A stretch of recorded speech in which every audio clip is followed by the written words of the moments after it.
Na kombo ya tata mwana pe Molimo Santo, bandeko na biso, bana ya papa Simon Kimbangu, oyo abundelaka indépendance tozali ko fêter mokolo ya lelo, le 30 juin.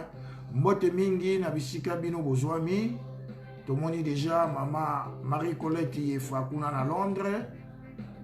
Merci na yo dada, bonne fête na yo. Naba oyo bakoya kolanda biso na sima. Ah, papa Tchola de moi la mère, tout le monde ozongi en forme pour ce Facebook et tout ça qui au moins manqué. Bonne fête, na bisika nyoso bino mozwami.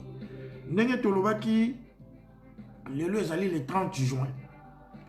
Le 30 juin 1960 de RDC République démocratique du Congo et pas papa Simon Kimbangu abotamela ezwaki indépendance nango na mokolo mwa lelo.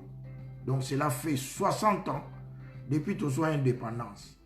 En réalité, Mboka na biso ya République démocratique du Congo, c'est le pays le plus riche sur le plan ressources. Donc sous-sol, na sol. Mboka na biso ezali le pays le plus riche du monde en ce qui concerne son sous-sol et son sol. Il y a même un blanc qui avait écrit que, donc, à Lobi, quand Dieu avait pris son chariot, il partait de pays en pays pour déposer des richesses. Et quand il était arrivé à la République démocratique du Congo, pendant qu'il lui restait encore beaucoup de pays, et les chariots s'étaient renversés et toutes les richesses se sont renversées et sont tombées sur la RDC. Tozala mboka moko et tonda kita et tonda bomengo kasi mboka moko po ezali ke peuple nango azali le plus misérable du monde. Nde tokoyeba tina na yango lelo. Ndenge tolobaki ezali fête avant tout kota pina na maman na likambo c'est les partis au biso to benga peut-être liturgique toko pesa na ba souhait ba félicitations ba remerciements nde toko zongela lisusu papa camionnette Mbola descendant Simon Kimbangu tina ni toko zongela papa camionnette Mbola descendant Simon Kimbangu parce que en réalité ba tata na ba maman tant on a remercié qui papa camionnette Mbola. Je ne vous avais pas dit qui il est.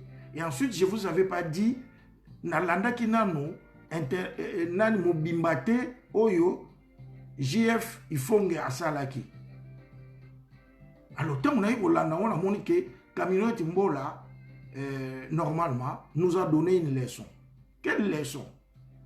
En réalité, d'abord, papa Camionette Mbola, Azali, un kimbangiste, né de parents kimbangistes, Oyo bayebi papa chargé de transport dans la ville de Kinshasa. Papa Mbola André, de camionnette Mbola zali mwana na ye. Maman Florence, oyo toyebi maman Florence Mbola awa na paroisse ya Saint-Ouen. Papa camionnette Mbola zali yaya na ye. Papa Arsène Mayunga, tomoni yo vraiment bakolo musala, bonne fête. Alors, mais papa camionnette Mbola azali ndenge ba musulman ba kobenga, il est né kimbangiste. Il est kimbangiste.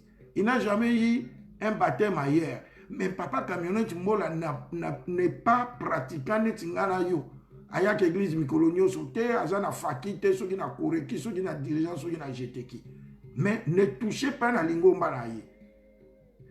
Ngwazi Samuel, bonne fête, Ngwazi Samuel Kina Igumwini. Bonne fête de l'indépendance. Indépendance, tata Simon Kimbangu anwani na. Maintenant, qu'est-ce qui s'est passé?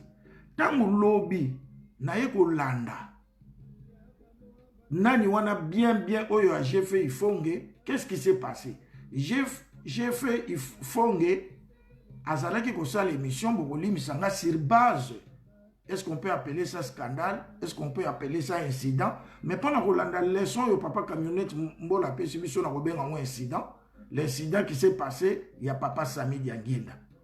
Nde basalaki émission pour na ko généraliser kolobaki omoni makambu papa Sami Diangenda sali tolobaki lingomba oneza lingomba lukuta Donc, à partir il y a likamwana ya papa Sami Diangenda, bafingi papa Simoki Mbangu ya Liputa, bafingi papa Simoki Mbangu Kiangani, bafingi Lingomba, bafingi papa bango misatu, bafingi Nkamba, bafingi Maya Nkamba, bafingi biso nyonso bakimbangi. Mais base nango ezalaki nde parce que il y a eu ce problème là, il y a papa Sami Diangenda.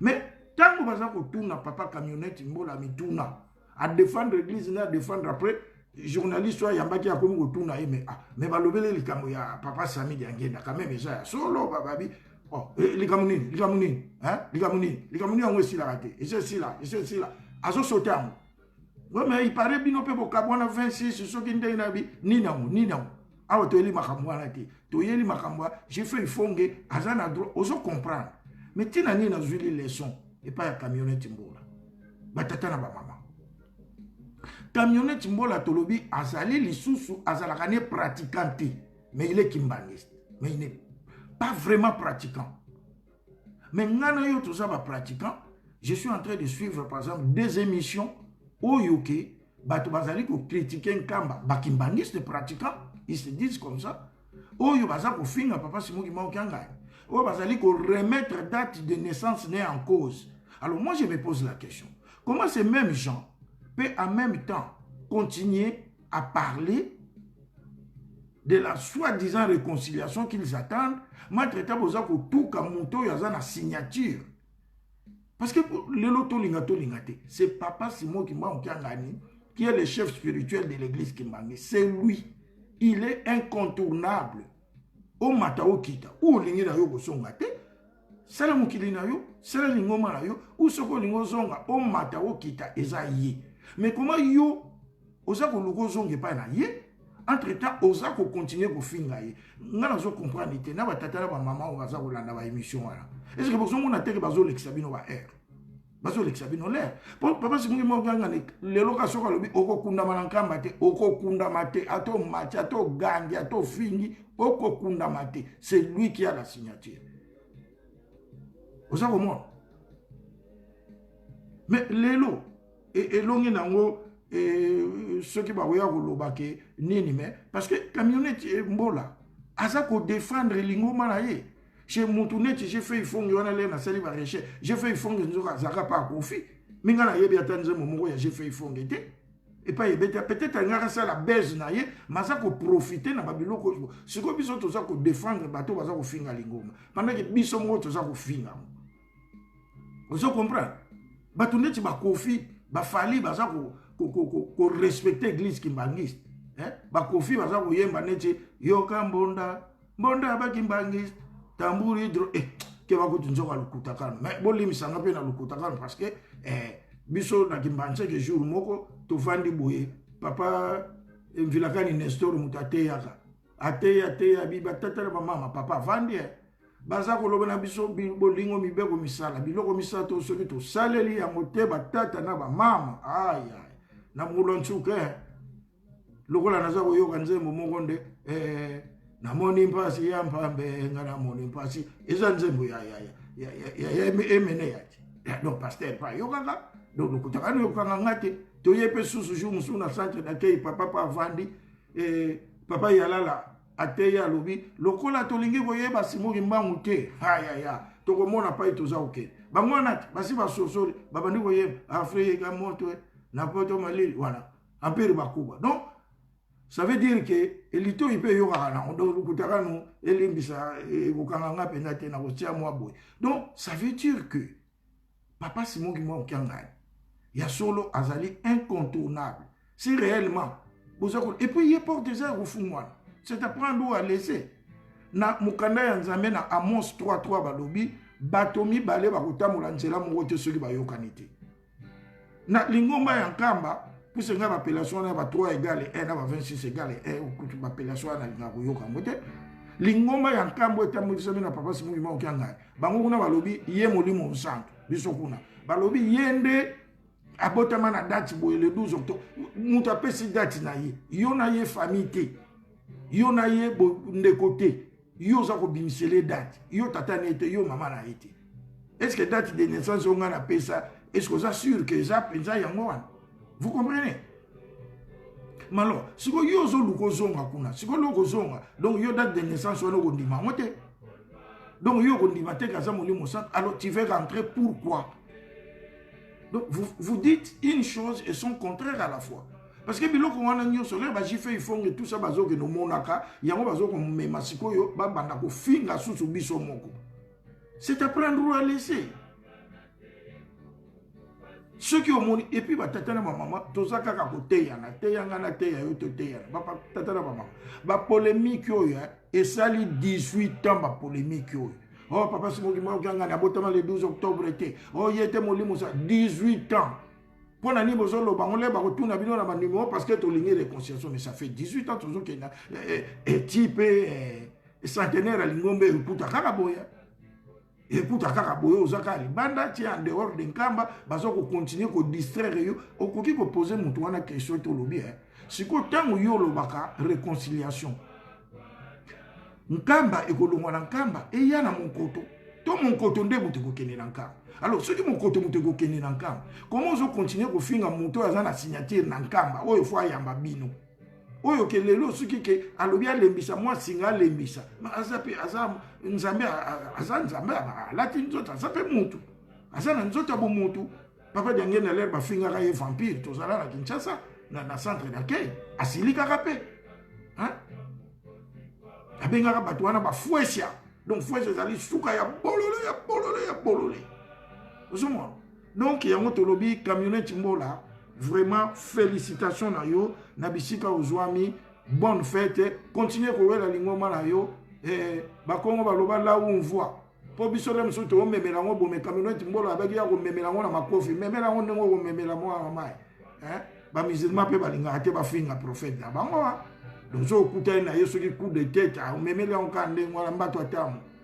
Bon, vous avez bon, ça c'est pas parce que vous avez pété, tout le monde maman Christine Baboisa Rolanda Bisso, bonne fête de l'indépendance. Tous allez copier ça va remerciement. Na papa aussi, Mboko Edo, Moko na Genève. Yé pas ça qui une émission, il y a pour répondre. As un musicien il y a pour répondre na yé kaka j'ai fait il faut wana à répondre yé pour na courir la lingo malaye to bo sani pété papa Apo Salimba il y a Zali chargé d'émission il y a Tata Mokonjabou le kuna na Mbokankamba abenga ki pe biso lobby pour na ko pesa biso ba encouragement ndenge to zali ko panza sango ya papa Simon Kimangu papa Mozart di Kaza ya kuna na Londres yope bonne fête maman Autant Singika mapa benga kibiso bonne fête papa Johnny Mayanga papa Lucien papa Johnny Mayanga bokansa Johnny Mayanga oya ngunza te oya aza musicien na montrer Johnny Mayanga ngunza nge musicien pour montrer papa James Ndombasi leki na ngai na Fliki montrer yesu ki asaili kamwa bien na benga ke James so la moni wana tshalo kolona nzela bengi bemuke donc batu nyonso wana na papa Charles qui solokele yanti ya Koreki na Saint-Denis bonne fête na yo na maman papa Mbo 21 à courage de dirigeant Saint-Ouen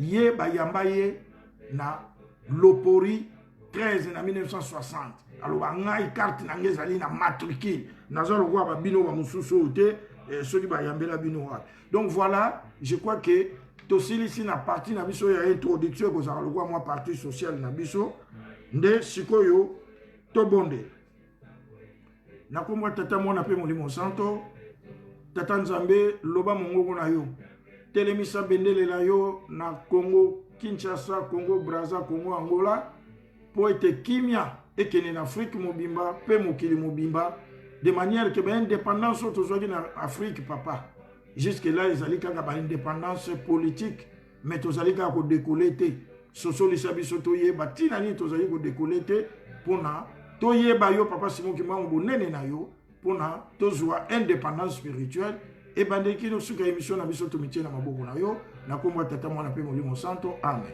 batata na ba mama ndenge ka kezali bo miso na biso tokotangaka mukanda mwanzambe lelo lite ya na biso tozwili yango na Jean évangile selon Jean Tokotangana, chapitre 11, verset 38. Jean 11, verset 38. Kuna balobi boy. Frémissant de nouveau en lui-même, se rendit au sépulcre. C'était une grotte et une pierre était placée devant. Jésus dit, ôtez la pierre. Marthe, la sœur du mort, lui dit, Seigneur, il sent déjà, car il y a 4 jours qu'il est là. Jésus dit, n'ai-je pas dit que si tu crois, tu verras la gloire de Dieu? Ils ôtèrent donc la pierre et Jésus leva les yeux en haut et dit, Père, je te rends grâce de ce que tu m'as exaucé. Pour moi, je savais que tu m'exauces toujours, mais j'ai parlé à cause de la foule qui m'entoure, afin qu'ils croient que c'est toi qui m'as envoyé. Ayant dit cela, et cria d'une voix forte, Lazare, sort. Et le mort sortit, les pieds et les mains liés de bandes et le visage enveloppé d'un linge. Nakomba tata mwana pe molimo santo. Batata na ba mama, mukanda o tutangi ya Jean. Toyebi malamu ezali lisekwa ya Lazare. Lisekwa ya Lazare, Lazare asekwa ki Kolo Yesu azalaki te. Kolo Yesu azalaki na mwa mobembo. Baye ko benga Kolo Yesu ke tango azongi, puisque Kolo Yesu azali kolia epa ya Lazare. Pon Kolo Yesu azalaki na ndako te. Azalaki na ndeke. Donc sœur ya Lazare, Marthe na Marie, bamonde mutu babande ko lambela Jésus. Et Lazare était son ami. Ezaneti yo lelo ke na kolia pa ba master na bino. Ma maman Christine Babu, ma papa Arsène Mayunga, tout qui n'a pas na bango. Ma maman Christelle Malusé et ainsi de suite.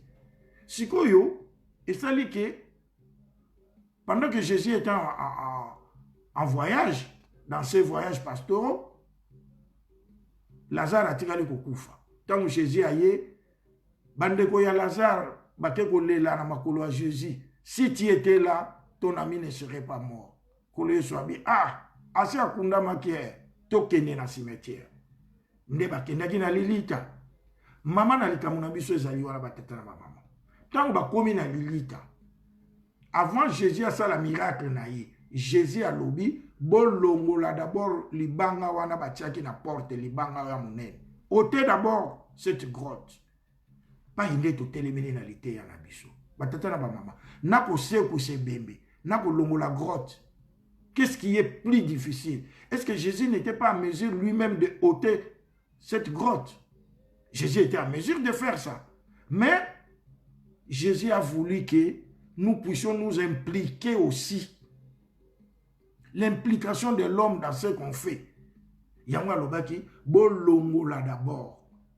Grotte wana. N'étant balongoli grotte, Jésus a lobi na Lazare, sort. Lazare a bini. Pendant que ça faisait déjà 4 ans qu'il était enterré. Mais Jésus a voulu l'implication de l'homme. Déjà, quand Papa Simon Kimbangu, en 1921, quand nous continuons à dire que Papa Simon Kimbangu, c'est lui qui a demandé l'indépendance. Quand Papa Simon Kimbangu s'était réfugié en Banzansana, le 10 septembre, il avait fait un sermon dans lequel il avait déjà prédit l'indépendance. Maintenant, quand il commençait à rentrer vers Nkamba pour qu'il vienne se livrer, Papa Simon Kimbangu était arrivé à la mission Vula de Gombeloutet, où il y avait des écoles. Alors les élèves avaient déserté l'école, ils avaient suivi Papa Simon Kimbangu. Tout l'andalikamo malade. Mais quand Papa Simon Kimbangu était arrivé au niveau de Mbanzansanda, il a dit à ces élèves-là, rentrez à l'école parce que vous devez aller apprendre. Puisque bientôt, dans les jours à venir, notre pays sera indépendant. Et on aura besoin de cadres, on aura besoin de vous. C'est pour cela que vous devez étudier. En 1921, déjà Papa Simon Kimbangu prédit l'indépendance. Il dit à ces enfants-là que c'est vous qui dirigerez notre pays, cette Afrique dans les jours à venir. Donc Papa Simon Kimbangu a demandé déjà l'indépendance. Toye tokokende musikate totanga na livre vert. Na baki na bino livre oyo fuko zalaka nango. Na livre vert na page 168. Oyo bakozwa livre vert oyo ya sika. Kuna likambo toni tolobeleza na page 215. Puisqu'on avait dit que ce livre vert oyo ya sika, comme on a changé la forme, pas le fond. Donc on a changé la forme. Bomoni ya kalezaki Joseph Diangenda Kuntima Pamba, Joseph Diangenda, on a chargé la forme, il y a un caractère, moi, mon nez, ça que livre et backsapé, moi, ma page. Mais, tout le temps, on a Kala, 168. Donc, Papa Diangenda dit ceci.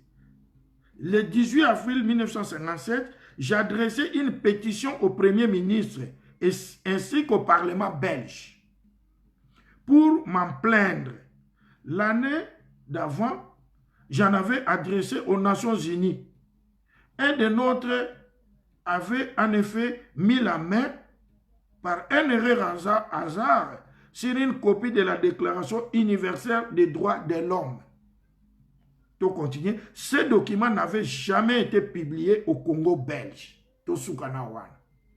Tout zong la lecture ya Papa Diangenda. Pour biso batozoluka banani bazo indépendance. Papa Diangenda le 18 avril 1957, j'ai adressé une pétition au Premier ministre ainsi qu'au Parlement belge pour m'en plaindre.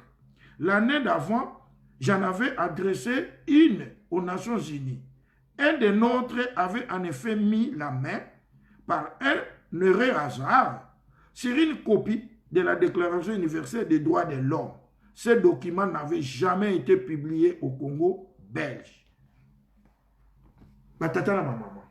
Papa Diangenda azaki ko bundela en même temps lingomba, en même temps na mokili, parce que Papa Diangenda savait que nous ne pouvons pas devenir batike la bisoto sambela tout en n'étant pas libre. Puis c'est bazaki ko kanga bakimbangis.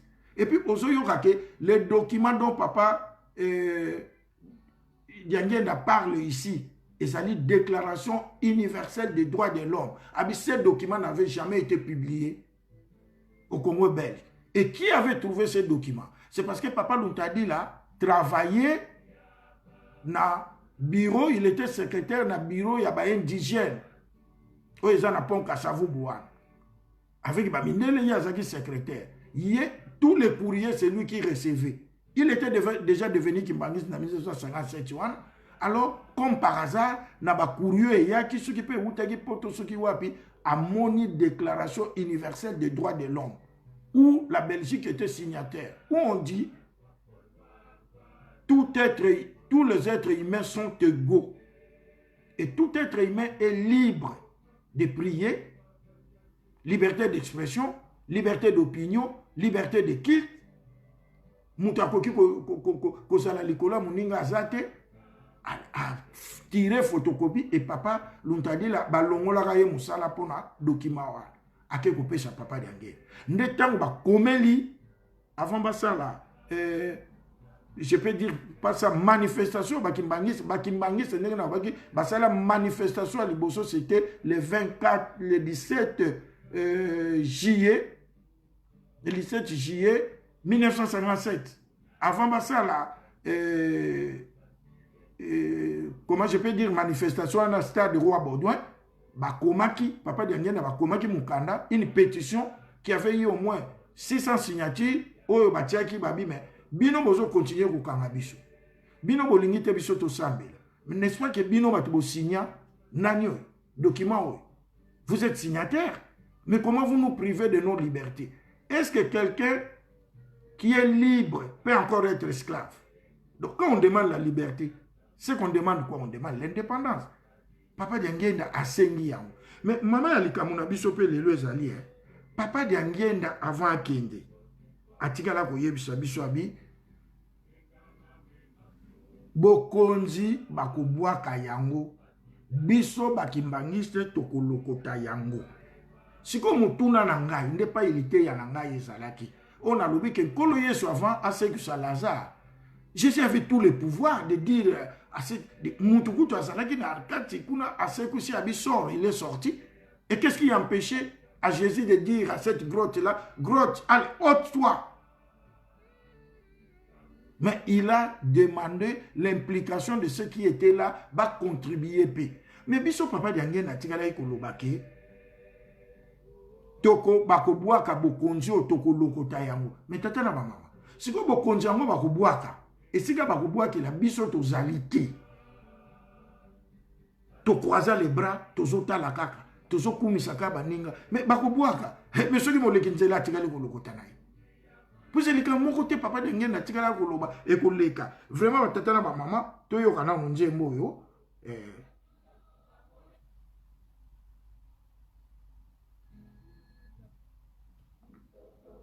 Rambuisa mokili yo na lolenge ya sika yaki biso tokotambwisa mokili kobolingo mpe misala yango ndakisa ya boni biso tokotambwisa mokili oyo bimanga bomi batela bomi setola poelaka elongana bomi banga bomi batela bomi lengela poelaka elongana toyoka malamu biso tokotambwisa mokili oyo na lolenge ya sika ya kimbangu bulo ekope bolingo mpe misala yango ndakisa ya bondimi bonimi mama bomi batela bomi petola poelaka elongana bomimi mama bomi batela bomi petola poelaka elongana toyoka malamu na refrain ekoleka te ekosalema banemi banga bomilengele tomilengele tokroisa kaka les bras tokroisa kaka les bras toza kozela ni soki babwaki yango yo oza te bolingana boyokana bozala ndakisa yaki biso nyonso nsima ya papa Simon Kimba otia ngani awa yo ozoboya nkamba elaka yango ya yo ekende okokela wapi ndakisa ya ekoleka te ekosalema bandimi banga bomila batata na bamama ekoleka te ekosalema bandimi banga batata na bamama nayebisaki bino ke le 30 juin 1990 papa diangue na matete ayebisi biso ngai nazwi diplôme. Déjà papa diangue voulait nous dire qu'il a terminé sa mission. À Lobiango, le 30 juin na matete 1990, kakana 90 le 24 novembre 1990, papa diangue n'a pas si communion yemoko. Kole yeso avant qu'il n'a pas si communion. Papa diangue n'a pas avant qu'il a pesi communion ya suka yemu ta pesaka na 90 wana. Tango alobi ke asilisi azui diplôme a pesi communion. Batata na mama. Na lingi na sala bino observation moko. To tal ensemble. Papa diangue na lobi bokonzi wana bakobwaka yango tokolokota yango. Mais tous on a le cas d'un malade. Quand quelqu'un est malade, un malade n'a pas d'appétit. Un malade ne mange pas bien.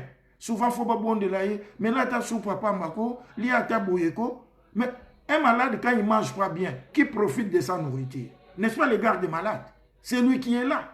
Maintenant, ce pays, notre pays est malade.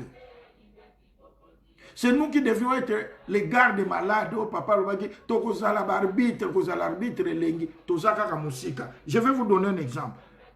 Quand notre pays a accédé à l'indépendance en 1960, dans le premier gouvernement Ibima, il y avait un seul kimbangiste. C'est papa qui soloquait les chars. Un seul kimbangiste.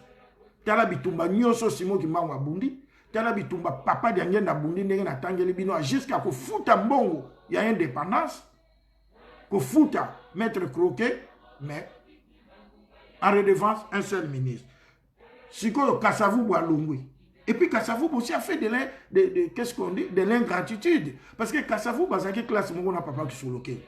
Déjà en 1930, quand on a papa qui soloké, c'est toi qui seras le président de ce pays après l'indépendance. Kasavubu le savait.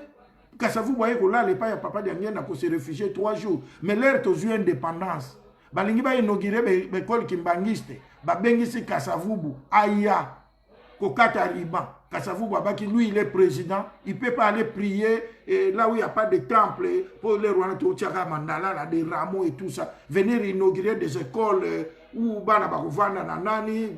Voilà. L'ingratitude. On continue à nous payer par l'ingratitude, mais tous on continue à bêta maboko. Kasavubu Akei, Mobutu a eu pouvoir de 1965 à 1997, ceux qui 32 ans de pouvoir, Nakotang et la bino ba combo ya ba ministre Kimbangiste. Il y a eu Papa Mvwendi François, il y a eu Papa Jean qui sont le fils, Wamba, il y a eu Bouketi Boukaï, point barre. 32 ans de pouvoir, Mobutu, Papa Simon Kimbangu, Papa Daniel, Namutu, Pesaye pouvoir, Wana, Biso 4 ministres. Akei, Kabila le père aïe. Papa Simon Kimbangu, Tirala Kolobake, Mutu Moko Yalipo Makoya. Akoya ko bengana yo. Mutu angwaye, tangwaye. 4 années wana salakiti na 2001, aucun kimbangiste na gouvernement. Kabila le fils aye kozwa, Joseph Kabila, 18 ans au pouvoir, 18 ans, aucun kimbangiste. Toye kozwa kimbangiste moko ya suka. Na gouvernement moko éphémère, ya Sami Badibanga, un vice-ministre Papa Montana. Gouvernement no pesaka na moko soki 3 soki 4 mois. Batata na ba mama. Siko yo Fati aye. Fati aye.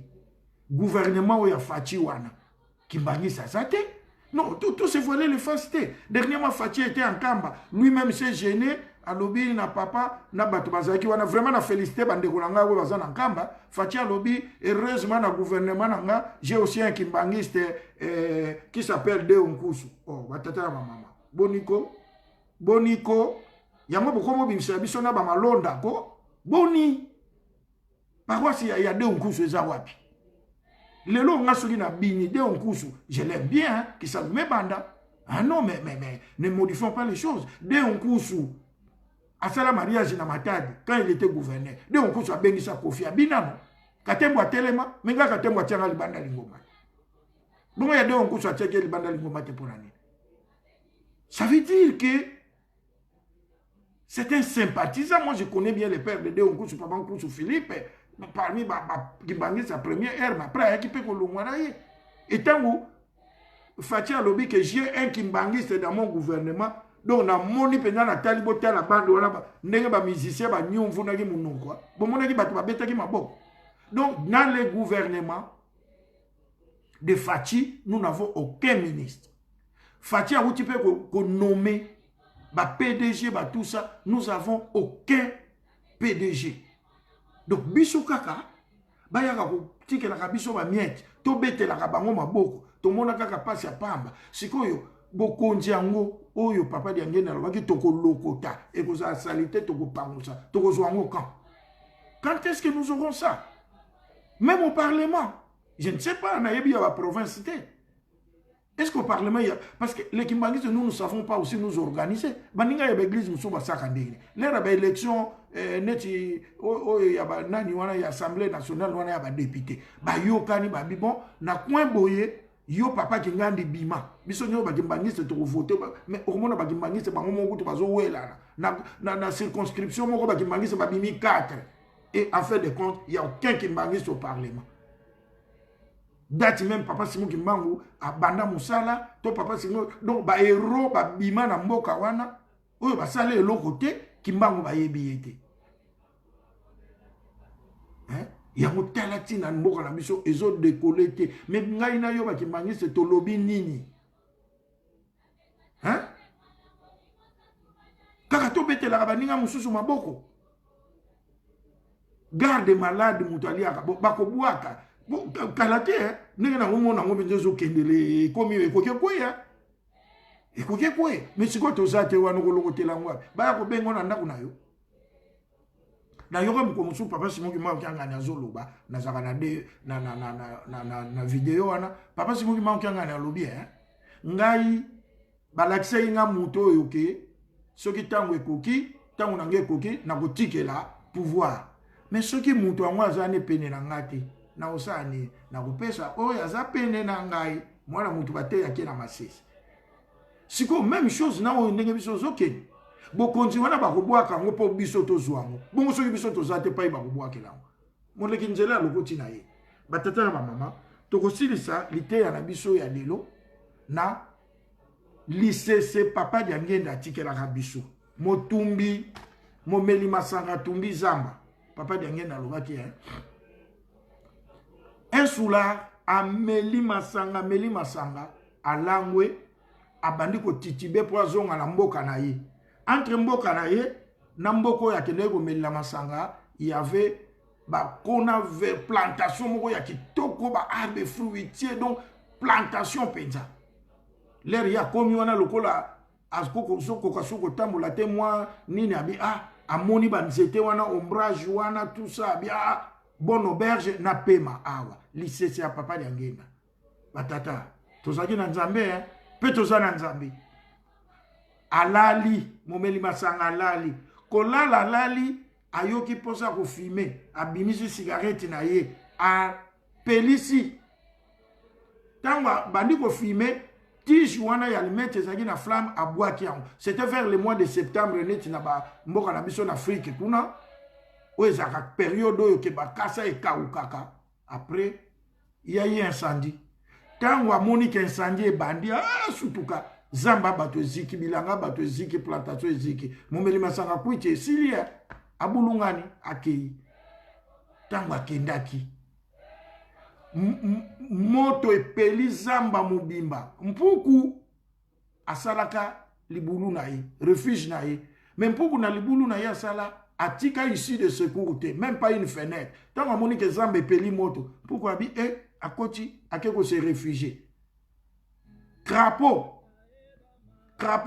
aluki mena ko kende wapi yepa mataka nzete te banzete pe za kozika amoni libulu ampuku crapaud aye ko kota pe na libulu ampuku abia masa mpuku est-ce que tu peux m'aider na se réfugier abi non kota na yo zambe ziki to vanda mpuku pa akoti vipère aluki pa ya ko kende vipère un dangereux aluki pa ya ko kende mona libulu akoti abisi mpuku ko komona no kobanga note na usana nge lokote nazoboma na soki moto sili tokobima na biso mais mpuku pa ya zalaki donc mpuku na fond crapaud na kati vipère vers la porte mpuku alobi jamais zamba o ndenge ziki boy je crois pas que moi je sortirai sauf ici vipère akoluka alianga puisque alianga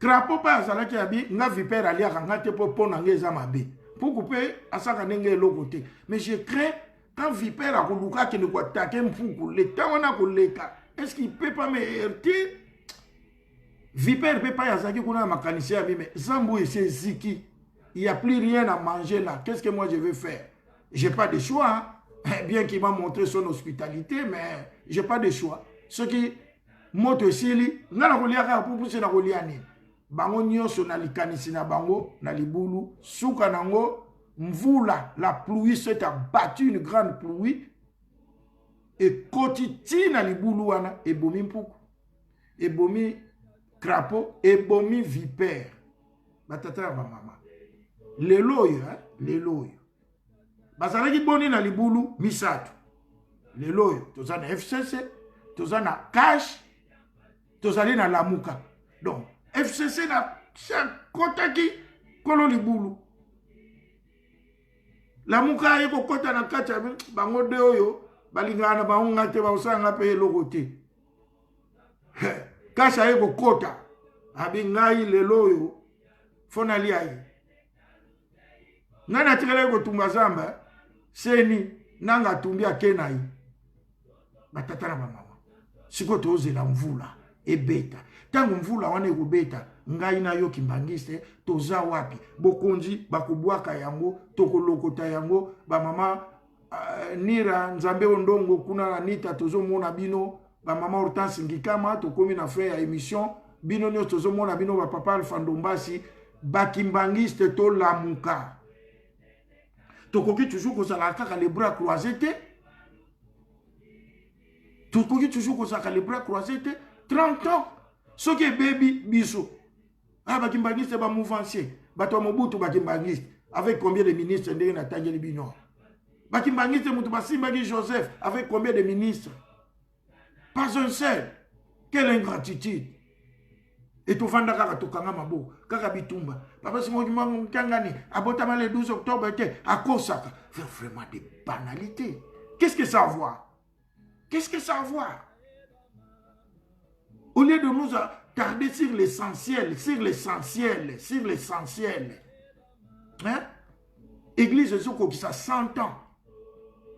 Batata na mama bota la gouvernement en place boye bisanga kimbangiste nani ngana yebi pasteur wa yebi ke de onku sa futa ka carte ya mundimi pa na ye ala kisabiso carte ya mundimi wa ebimenga boye na ba malonda rosare ngimbia de onku sa sympathiza pour ce de onku sa zaki mundimi alors papa ka tembo soko kozwa nani o tia de onku su libanda lingoma na tindela yo video de onku sa zo bina na kofi ponga ochanga libanda lingoma pona ni ocha de onkusu te ponga na mondimi de onkusu ça sympathisant alors toko continuer boiti wapi unze mbayema bumba kidien puku mono ya 10 kila le tikunche va yeba na ba me batatu balo non biso to bomaniama hein ezaneti lelo koni nzeta safu na yo basafu ekweya ka yo tala kaka o na nzete za na ngona babaleki nzela bazoleka bazoloko to ngana ti tongo msola muka o nyoso zaki pe na nzete sili c'est ce que nous les Kimbangis nous sommes en train de vivre.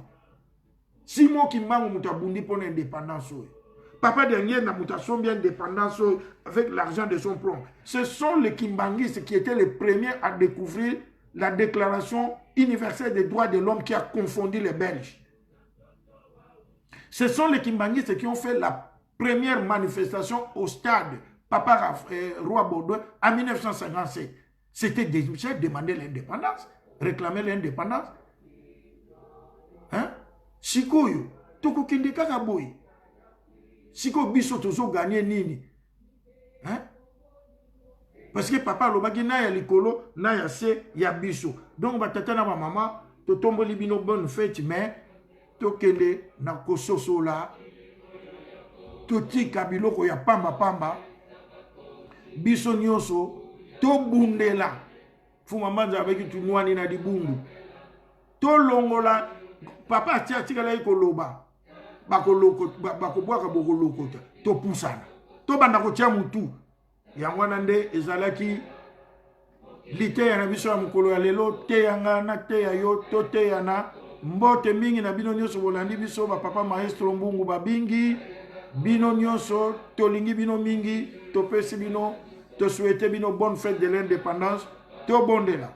Notre Père qui es aux cieux, que ton nom soit sanctifié, que ton règne vienne, que ta volonté soit faite sur la terre comme au ciel. Donne-nous aujourd'hui notre pain de ce jour, pardonne nos offenses comme nous pardonnons à ceux qui nous ont offensés. Ne nous soumets pas en tentation mais délivre-nous du malin, car c'est à toi qu'appartiennent dans tous les siècles les règnes, la puissance et la gloire des siècles au siècle. Au nom du Père, du Fils et du Saint-Esprit. Amen. Kamikili misusu kaka yotatande to boti karamalamu bonne fête kimia o mabota na bino mama Hortense Ngikama bonne fête nalingi bino mingi tosuki wana ba